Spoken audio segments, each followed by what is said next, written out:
সোমবার রাতে নতুন বাজার এলাকায় মিছিল শেষে সংক্ষিপ্ত প্রতিবাদ সমাবেশ করেন তারা।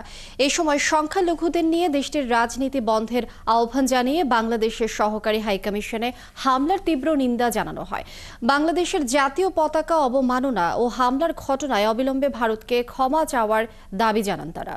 ভারতে মুসলমানরাও আছে, ভারতে হিন্দুরাও আছে, বাংলাদেশে তেমন মুসলমানরাও আছে, হিন্দু আছে। কারো পতাকা নিয়ে আসলে টানা হিস্ট্রি করা, জ্বালানো পোড়ানো এটা উচিত না। আমরা উক্ত ঘটনার তীব্র নিন্দা এবং প্রতিবাদ জানাচ্ছি। আমাদের এই ভারতের এই কর্মকাণ্ডে আমরা বিস্মিত হয়েছি আসলে, যে আমরা যাদেরকে বন্ধু রাষ্ট্র হিসেবে দেখি বা বন্ধু রাষ্ট্র হিসেবে দেখে আসছিলাম এতদিন, তারা কিভাবে বাংলাদেশের এই স্বাধীন রাষ্ট্রের এই পতাকাটাকে কিভাবে টেনে হিসেবে পায়ের নিচে ফেলে দিতে পারে।